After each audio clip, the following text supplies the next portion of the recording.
प्राचीन समय की बात है। एक लखीमपुर नामक शहर था। उस लखीमपुर नामक शहर में एक लाखा सेठ अपने परिवार के साथ रहता था। सेठ बहुत ही धनवान व्यक्ति था। उसके घर में किसी बात की कोई कमी नहीं थी। लाखों का कारोबार चलता था। सेठ के परिवार के लोग बहुत ही सदाचारी थे। परिवार में जितने भी लोग थे वो सभी धर्मात्मा प्रवृत्ति के लोग थे। उसी परिवार में एक कन्या ने जन्म लिया था। कन्या का नाम था माया। माया बड़ी ही बुद्धिमान और संस्कारी लड़की थी। जैसा उसका नाम था वैसे ही उसमें गुण भी थे। वो भगवान की भक्ति भाव में बहुत ज्यादा लगाव रखती थी और गरीब लोगों की समय समय पर मदद करती रहती थी। बड़े लोगों की सेवा को वो अपना प्रथम कर्तव्य समझती थी। प्रिय दर्शकों, धीरे धीरे समय गुजरता गया और समय के साथ माया जवान होती गई।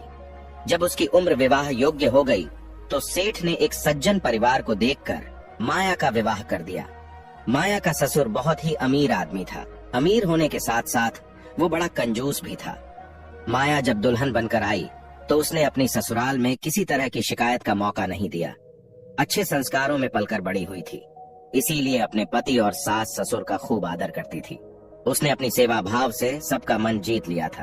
प्रिय दर्शकों, धीरे धीरे ससुराल में रहते रहते उसे कई बरस बीत गए। एक दिन की बात है, सुबह माया अपने घर के आंगन में झाड़ू लगा रही थी। तभी उसके दरवाजे पर एक नवयुवक उम्र का सन्यासी महात्मा आता है और दरवाजे के बाहर खड़े होकर अपनी कर ताले बजाने लगता है। उस नवयुवक सन्यासी ने आवाज लगाई कि माई सन्यासी द्वार खड़ा है, बाबा को भिक्षा दे दो। प्रिय दर्शकों, उस नौजवान सन्यासी की आवाज जब माया ने आंगन में सुनी तो माया फौरन द्वार पर आई और उस सन्यासी को देखकर माया कहने लगी, अरे बाबा, आखिर तुम्हें इतनी जल्दी क्यों है? थोड़ा और सब्र कर लेते। प्रिय दर्शकों, सेठ की बहू के इतना कहने पर वो सन्यासी बोला, हे देवी, मुझे डर लग रहा है। सन्यासी का जवाब सुनकर माया हंसने लगी। इधर उस सन्यासी और सेठ की बहू का वार्तालाप हो रहा था। उधर माया का ससुर उस समय घर में मौजूद था। वो सेठ उन दोनों की बातें बड़े गौर से सुन रहा था। जब उस सेठ ने अपनी बहू के मुख से ये बातें सुनी जो उसने सन्यासी से कही थी, आखिर इतनी जल्दी क्या थी, तो यह सुनकर ही माया के ससुर के कान खड़े हो गए। क्योंकि प्रिय दर्शकों, वो माया नई नवेली बहू थी और इधर वो सन्यासी भी नौजवान ही था। अपनी बहू और सन्यासी की बातें सुनकर वो सेठ स्तब्ध रह गया। सोचने लगा, ये मैं क्या सुन रहा हूँ। प्रिय दर्शकों, उसे अपनी बहू पर संदेह होने लगा था। माया का ससुर मन में सोचने लगा कि ऐसा लगता है कि मेरी बहू का सन्यासी महात्माओं के साथ में कोई चक्कर चल रहा है। मेरी बहू की मंशा कुछ ठीक मालूम नहीं पड़ती है। प्रिय दर्शकों, सेठ के तो पेट में पानी सा हो गया था। सेठ सोचने लगा, अरे राम राम, ये मैं क्या देख रहा हूँ। सन्यासी कह रहा था कि मुझे डर लग रहा है, इसीलिए इसे किस बात का डर लग रहा था। अब तो वह और ध्यान से उनकी बातें सुनने लगा। सेठ की बहू उस नौजवान सन्यासी से हंस हंस कर बातें कर रही थी। हो ना हो, इस सन्यासी महात्मा का मेरी बहू के साथ में कोई ना कोई संबंध जरूर है। अब मैं सुनता हूँ कि ये आगे और क्या बात करेंगे। अब वह सेठ अपनी चारपाई से उठकर खिड़की के पास आकर खड़ा हो गया और चुपचाप खड़े होकर उस सन्यासी महात्मा और अपनी बहू की बातों को सुनने लगा। सेठ खिड़की से कान लगाकर बड़े ध्यान से सुन रहा था। प्रिय दर्शकों, फिर वह सन्यासी महात्मा माया से पूछने लगा कि हे देवी, तुम्हारी उम्र कितनी है? उस नौजवान सन्यासी की बात का उत्तर देते हुए माया कहने लगी, हे सन्यासी महात्मा, अभी मेरी उम्र ही क्या है, अभी तो मैं 10 वर्ष की ही हुई हूँ। प्रिय दर्शकों, इधर माया का ससुर अपने कमरे में खड़ा हुआ उन दोनों की बातों को ध्यान से सुन रहा था। जब उसने सुना कि मेरे बेटे की बहू क्या कह रही है कि मेरी अभी उम्र ही क्या है, अभी तो मैं सिर्फ 10 वर्ष की हुई हूँ।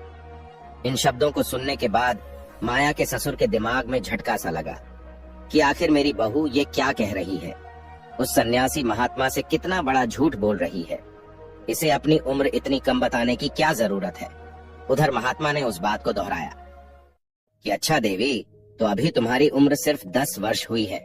माया हंसकर कहने लगी, जी महाराज, अभी मेरी आयु मात्र 10 वर्ष की ही है। उसके बाद सन्यासी फिर पूछने लगा, हे देवी, तुम्हारी सासू माँ तो होगी घर पर? माया ने जवाब दिया, हाँ। महात्मा ने पूछा, तो उनकी उम्र क्या है? अर्थात तुम्हारी सासू माँ की कितनी उम्र है? सन्यासी महात्मा के पूछने पर माया कहने लगी, हे महात्मा, मेरी सास की उम्र अभी मात्र 8 वर्ष की हुई है। प्रिय दर्शकों, जब सेठ ने सुना कि मेरी बहू मेरी पत्नी की उम्र 8 वर्ष बता रही है, तो सेठ का दिमाग चकरा गया। सेठ सोचने लगा कि मेरी पुत्र वधू कहीं पागल तो नहीं हो गई है। अपनी उम्र 10 वर्ष की बता रही है और मेरी पत्नी की उम्र 8 वर्ष बता रही है। आखिर मेरी बहू कैसी बातें कर रही है? देखता हूँ कि आगे इनमें और क्या बातें होती हैं। ये तो पक्का हो ही गया कि मेरी बहू मेरे बेटे की आंखों में धूल झोंक रही है। ये तो इस सन्यासी से प्रेम कर बैठी है, नहीं तो अपनी उम्र इतनी कम बताने का क्या मतलब था। फिर सोचने लगा कि इतनी जल्दी बोलना ठीक नहीं रहेगा। पहले मैं उनकी पूरी बातें सुनता हूँ, आखिर ये दोनों आगे क्या क्या बात करेंगे। जब सन्यासी यहाँ से चला जाएगा तब मैं अपनी बहू से पूछूंगा और इसकी शिकायत मैं अपने बेटे से करूंगा। प्रिय दर्शकों, वो सेठ अपनी बहू और उस महात्मा की बातचीत को फिर से बड़े ध्यान से सुनने लगा। इधर सन्यासी महात्मा ने माया से फिर एक सवाल किया कि देवी, आखिर तुम्हारे पति की उम्र कितनी है? माया ने फिर बेबाकी से उत्तर दिया, अरे महात्मा जी, पति की क्या बताऊं, उनकी तो उम्र अभी 4.5 साल की ही हुई है। प्रिय दर्शकों, बहू के जवाब से सेठ की और अधिक व्याकुलता बढ़ गई। खिड़की के पास में खड़ा खड़ा ससुर सोच रहा था कि यह बहू बिल्कुल ही पागल हो गई है। क्या अनाप शनाप बकती जा रही है। स्वयं को 10 साल की बता रही है, अपनी सास को 8 साल की बता रही है और अपने पति को 4.5 साल का बता दिया। अरे राम राम, अब तो हद ही हो गई। अब इस हिसाब से फिर मेरी उम्र कितनी बताएगी? चलो देखते हैं आगे क्या बात होती है। पहले मैं उनकी पूरी बात सुन लेता हूँ कि ये मेरे बारे में क्या बोलेगी। प्रिय दर्शकों, उस सन्यासी महात्मा जी ने फिर से उस बहू से कहा, अच्छा, आपने अपनी आयु और अपनी सास की आयु और अपने पति की आयु तो मुझे बता दी। अब तुम ये बताओ कि तुम्हारे ससुर की उम्र कितनी है? प्रिय दर्शकों, अब सन्यासी महात्मा के पूछने पर माया कहने लगी, हे सन्यासी महाराज, मैं अपने ससुर की उम्र क्या बताऊं? मेरे ससुर का तो अभी जन्म ही नहीं हुआ है। प्रिय दर्शकों, बहू के इस जवाब ने सेठ को आपे से बाहर कर दिया। वो पागल सा हो गया, उसका दिमाग चकराने लगा। अब उसे कुछ समझ नहीं आ रहा था कि आखिर यह क्या चल रहा है। मेरे बेटे के साथ में इसका विवाह हुआ है और ये कह रही है कि मेरे ससुर का तो जन्म ही नहीं हुआ है। आखिर मेरी बहू मेरे बारे में यह सब क्या बोल रही है? अब तो मुझे ऐसा लग रहा है या तो मैं पागल हो गया हूँ या मेरी बहू पागल है। प्रिय दर्शकों, अब तो सेठ की बहू उस सन्यासी महात्मा को भिक्षा देने के बाद में अपने घर में चली आई। इधर मन ही मन सेठ जलता हुआ अपने कमरे से बाहर निकल गया। फिर उसके मन में आया कि मैं जाकर अपनी बहू से ये सब बातें पूछूं कि वह उस नौजवान साधु से हंस हंस कर क्या उल्टी सीधी बातें बक रही थी। फिर उसने सोचा कि नहीं, मेरी बहू तो चरित्रहीन है, मैं उससे अब क्या पूछूं। मैंने तो खुद अपने कानों से सब सुन लिया है और आंखों से देख भी लिया है। जरूर इस साधु महात्मा के साथ में कोई अवैध रिश्ता है। मेरी बहू ने तो हमारी नाक ही कटा दी। अब मैं इसे अपने घर में नहीं रखूंगा। मैं यह बात पंचायत के सामने रखूंगा। पंचायत में पंचों के सामने ही मैं अपनी पुत्र वधू से सवाल करूंगा। अब तुम मुझे इसे पुत्र वधू कहते हुए भी बड़ी घिन आ रही है। सेठ ने तुरंत माया के माँ बाप के घर खबर भिजवा दी कि जैसे भी हो वैसे ही सीधे तुरंत चले आएं। प्रिय दर्शकों, ऐसा विचार करने के बाद वो सेठ अपने घर से निकलकर बाहर चला गया और घर से निकलने के बाद में सीधे पंचों की टोली में पहुंच गया। सेठ को आता देखकर पंचों ने पूछा, सेठ जी, आज इधर आने का क्या कारण है? आज तो आप बहुत परेशान दिख रहे हो, कोई बात हो गई क्या? पंचों के पूछने पर दुखी होता हुआ सेठ कहने लगा, पंचों, आज मैं किसी को अपना मुंह दिखाने लायक नहीं रहा। मेरे बेटे की पत्नी तो बहुत बड़ी चरित्रहीन निकली। इसके साथ साथ वो इतनी बड़ी झूठी और मक्कार है कि मैं आपको बता भी नहीं सकता। हे पंचों, अब मैं अपनी बहू से छुटकारा पाना चाहता हूँ। मैं तो जैसे तैसे करके वहाँ से बचकर आया हूँ, नहीं तो आज मैं अपनी बहू की बातें सुन सुनकर पागल हो जाता। तब पंचों ने पूछा, आखिर ऐसी क्या बात हो गई जो आप पागल हो जाते? तब सेठ कहता है कि पंचों के मुखिया, पहले आप लोग मेरे साथ मेरे घर चलिए, मैं वहीं पंचायत के सामने अपनी बात बताऊंगा। प्रिय दर्शकों, अब तो सेठ के बार बार आग्रह करने पर सभी पंच सेठ के साथ चल दिए। इधर पंच लोग सेठ की चौपाल में पहुंचते हैं। उधर माया के माता पिता भी आ चुके थे। सेठ ने अपनी चौपाल पर पंचायत बैठा दी। सभी लोग सेठ के द्वार पर इकट्ठे हो गए। माया के माता पिता भी वहाँ बैठे हुए थे। इधर पंचों ने सेठ से कहा, सेठ जी, आखिर ऐसी कौन सी बात है जो आप अपने घर पर पंचों को बुलाकर लाए हो? किसी समस्या को लेकर पंचायत होनी है क्या? सब लोग तुम्हारे घर पर आ चुके हैं, अब बताओ आखिर क्या बात है? तब सेठ ने कहा, पंचों, अब मैं अपनी पुत्र वधू माया को पंचायत में बुलाना चाहता हूँ। सबसे पहले आप मेरी बहू को बुलवाएं, मैं अपनी समस्या उसी के सामने रखूंगा। प्रिय दर्शकों, अब तो पंचायत का आदेश मिलते ही तुरंत माया को बुलाया गया। जब सेठ की बहू आ गई तो फिर पंचों ने कहा, हे सेठ जी, अब तो आपकी बहू भी आ गई है, अब तो आप बताओ आखिर कौन सी बात है? आखिर तुम्हारी बहू ने ऐसा क्या कर दिया जो तुम इतने दुखी हो गए? तब सेठ कहता है कि पंचों, आज सुबह जब मैं सोकर उठा तो मैंने कुछ ऐसा देखा जिसे देखकर और सुनकर मैं बड़ा दुखी हूँ। मैंने देखा कि मेरी बहू आंगन में झाड़ू लगा रही थी। तभी दरवाजे पर एक नौजवान साधु आता है और दरवाजे के बाहर खड़ा होकर भिक्षा मांगने लगता है। जैसे ही उस सन्यासी महात्मा की आवाज मेरी बहू के कानों में पहुंची तो वह उसी समय भिक्षा लेकर द्वार पर गई। इतना कहकर सेठ चुप हो जाता है। तब पंचों ने कहा, सेठ जी, इसमें कौन सी दुखी होने की बात है? ये तो अच्छी बात है, हर नारी को यही करना चाहिए। बस इसी बात के लिए तुमने अपने घर पर पंचायत बुलाई है। द्वार आए किसी साधु संत या भूखे भिखारी को भिक्षा डालना नारी का धर्म है, इसमें इतना परेशान होने वाली बात क्या है? तब सेठ कहता है, आप सभी लोग जरा सब्र कीजिए, मैं आपको पूरी कहानी सुनाता हूँ।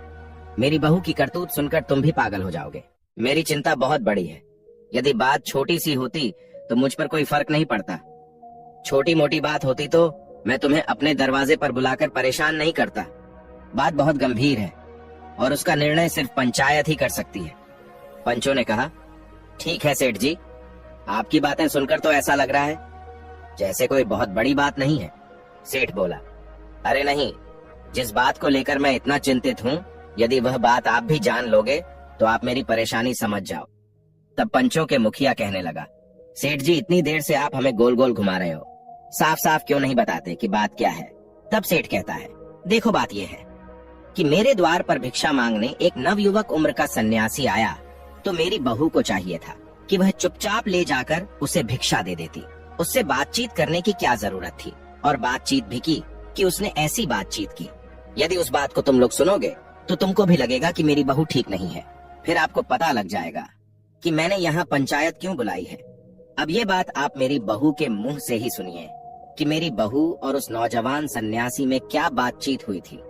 प्रिय दर्शकों, सेठ ने जब इतनी बात कही तो उसकी बहू कहने लगी, पिताजी, बताने के लिए तो मैं भी बता सकती हूँ कि मेरे बीच और उस महात्मा जी के बीच में क्या बातचीत हुई थी, लेकिन पिताजी, घर में पंचायत आपने बुलाई है, इसलिए पहले आपका अधिकार बनता है कि आप ही बताएं। उसके बाद मैं आपका प्रत्येक सवाल का जवाब जरूर दूंगी। प्रिय दर्शकों, बहू की बात सुनने के बाद पांचों को भी लगा कि बहू ठीक कह रही है। तब पंचों ने कहा, सेठ जी, आप बात को इधर उधर मत घुमाइए, अपनी समस्या को आप ही बता दीजिए। आपको बहू से क्या परेशानी है? उसने ऐसा क्या कर दिया जो आपको इतनी बेचैनी हो रही है? क्या उसने कोई ऐसा कदम उठा लिया है जो समाज और मर्यादा के विरुद्ध है? यदि उसने ऐसा किया है तो उसे पंचायत की ओर से इस बात का दंड दिया जाएगा। आप निश्चिंत रहिए, पहले आप पंचायत को पूरी बात बताएं। तब सेठ बोला, अरे भाई, बात कुछ ऐसी है जिसे बताने में मुझे बहुत लज्जा आ रही है। आपको तो पता है मैं इस गांव का बहुत ही इज्जतदार सेठ हूँ, लेकिन मुझे तो ऐसा लगता है मेरी बहू ने मेरी सारी इज्जत मिट्टी में मिला दी है। मेरी सारी इज्जत मेरी बहू ने उस सन्यासी महात्मा से बात करते ही धूल में मिला दी। कुछ ऐसी बातें हैं जो न तो कहने में आ रही हैं और न आपको सुनकर अच्छी लगेंगी, इसलिए आप बहू से ही पूछ लीजिए। तब पांच लोग बोले, बहू, अब तू ही बता दे कि आखिर सन्यासी और तेरे बीच में क्या बात हुई थी। तब माया कहती है, ठीक है पिताजी, यदि आपको बताने में शर्म आ रही है तो मैं ही बता देती हूँ कि मेरे और महात्मा के बीच क्या बात हुई थी। लेकिन पिताजी, शुरुआत आपको करनी पड़ेगी। पहली बात आप कहेंगे, फिर मैं उसका उत्तर दूंगी। यदि मैं गलत हूँ तो पंचायत मुझे जो सजा सुनाएगी मुझे मंजूर है। तब सेठ कहता है, सब लोग ध्यान से सुनो। मेरे द्वार पर एक सन्यासी महात्मा भिक्षा मांगने आया तो सेठ अपनी बहू से बोला कि बहू, जब वह महात्मा आया तो तुमने उससे क्या कहा था कि सन्यासी जी अभी इतनी जल्दी किस बात की है? सेठ अपनी बहू से बोला, बताओ, तुमने यह बात उस सन्यासी से कही थी या नहीं? समस्त पंचायत के सामने मैं तुमसे यह जानना चाहता हूँ कि तुमने उस महात्मा से ऐसा क्यों कहा? ससुर की बात सुनते ही बहू कहने लगी, हाँ पिताजी, मैंने यह बात उस महात्मा से कही थी। सेठ बोला, फिर तुम्हारे पूछने पर उस सन्यासी ने क्या उत्तर दिया था? तो बहू ने बताया कि हे ससुर जी, उस सन्यासी महात्मा जी ने कहा था कि मुझे डर लग रहा था। तब सेठ ने कहा, हे बहू, अब तुम पूरी पंचायत के सामने यह बताओ कि आखिर उस बात का क्या मतलब था। ऐसी बात सुनकर भला किसका दिमाग नहीं घूमेगा। मैं तो तभी समझ गया था कि तुम्हारा चरित्र ठीक नहीं है, इसलिए मैं तुम्हें अब अपने घर में नहीं रखूंगा। तब बहू जवाब देती है, ससुर जी, अगर मेरी बात गलत निकली तो मैं सबके सामने कहती हूँ कि मैं तुम्हारे घर को छोड़कर चली जाऊंगी। पहले मेरी बात पूरी सुन लो। तब बहू कहती है, पिताजी, मैंने उस नौजवान सन्यासी से इसलिए यह बात कही थी कि उसने छोटी सी उम्र में ही सन्यास धारण कर लिया। जो उम्र खेलने कूदने, हंसने खेलने की होती है, उस उम्र में उसने वैराग्य धारण करके सन्यासी बन गया। वही बात मैंने उससे पूछी थी कि तुम्हारी तो अभी बहुत उम्र पड़ी है, लोग जब बूढ़े हो जाते हैं तब भगवान का भजन करते हैं, लेकिन तुम तो अभी से भगवा धारण करके घूम रहे हो। तो मैंने उससे कहा था कि अभी इतनी जल्दी क्या थी जो तुम महात्मा बन गए, उम्र तो बहुत लंबी है। तब सन्यासी ने मेरी बात का जवाब यह कहकर दिया था कि मुझे डर लग रहा था, इसीलिए सन्यासी के बातों का मतलब था कि मौत का कोई भरोसा नहीं कब आ जाए। लोग बुढ़ापे में भजन करने लगते हैं, लेकिन यहाँ तो एक पल का पता नहीं है कि मौत कब आकर दबा ले। मरने से पहले मनुष्य को अपने कल्याण के लिए जितना कर ले वही उसके साथ जाता है। एक प्रकार से देखा जाए तो बुढ़ापे की कोई अवस्था नहीं होती, सबको बूढ़ा ही समझना चाहिए। बुढ़ापा तो मौत से पहले की अवस्था होती है, लेकिन एक छोटे से बच्चे को भी नहीं पता है कि मौत कब आएगी। इसका मतलब है कि छोटे से बच्चे को भी आप बच्चा ना समझे, उसे बूढ़ा समझना चाहिए। मौत जब आती है तो वह बूढ़ा, जवान और बालक किसी को नहीं देखती। जिसकी मौत आती है वह उसे उठा ले जाती है, चाहे कोई बालक हो या जवान हो। इसलिए भगवान का भजन बचपन से ही शुरू कर देना चाहिए। बुढ़ापा किसने देखा है, क्या पता बुढ़ापे तक हम पहुंच पाएं या न पहुंच पाएं। यही बात सन्यासी ने कही थी कि मैं मौत से डर गया था, इसलिए इतनी कम उम्र में सन्यास धारण कर लिया। पता नहीं मेरी जिंदगी का अंत कब हो जाए, न जाने कब मेरी सांसें थम जाएं। मैंने अपनी जवानी में बहुत सारे लोगों को मरते हुए देखा है, इसलिए मैंने डर की वजह से जवानी में ही सन्यास धारण कर लिया। इसलिए उस सन्यासी महात्मा ने मेरे पूछने पर यह बताया कि मुझे बहुत भारी डर लग रहा था। अब बताइए ससुर जी, मैंने और सन्यासी ने क्या गलत कहा था?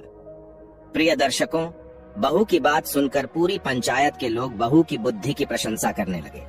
इधर सेठ के भी समझ में आ चुका था कि मेरी बहू की बातों का मतलब बहुत ही साफ सुथरा था। मैं तो उसे व्यर्थ ही गलत समझ बैठा। तब माया कहती है, ससुर जी, अभी मेरी बात पूरी नहीं हुई है, मैं आगे की बातों का मतलब भी आपको बताती हूँ, ध्यान से सुनो। तब बहू ने जवाब दिया, हे पिताजी। उसके बाद उस सन्यासी महात्मा ने मुझे मेरी उम्र पूछी तो मैंने उस सन्यासी महात्मा को अपनी आयु 10 वर्ष बताई। बहू बोली, पिताजी, क्या यही कहा था? इस पर सेठ ने तुरंत जवाब दिया, हाँ, तुमने यही कहा था। अपनी आयु सन्यासी महात्मा को 10 वर्ष बताई थी, जबकि तुम तो 30 वर्ष की हो चुकी हो। सन्यासी महात्मा से यह झूठ क्यों बोला? तुम्हारा झूठ बोलने के पीछे मुझे तुम्हारी नीयत साफ नहीं लगी। तब वह कहने लगी, ससुर जी, थोड़ा सब्र करिए, मैं वह भी बताती हूँ कि मैंने उससे ऐसा क्यों कहा था। अपनी उम्र उसे 10 वर्ष की क्यों बताई थी? अपनी उम्र 10 वर्ष की बताने का कारण यह था, पिताजी, वैसे तो मैं 30 वर्ष की हो चुकी हूँ, लेकिन मैं इस आयु को आयु नहीं मानती। मैं तो सिर्फ अपनी आयु 10 वर्ष की मानती हूँ, क्योंकि अब से 10 साल पहले एक संत से मैंने गुरु दीक्षा ली थी। 10 वर्ष पहले मुझे भगवान की भक्ति का ज्ञान हुआ, उनकी कथा कीर्तन में मेरा मन लगा। जब से मैं भगवान से जुड़ गई हूँ, उन्हें पहचान गई हूँ। जितना समय मेरा भगवान की भक्ति में बीता है, उतनी ही उम्र मेरी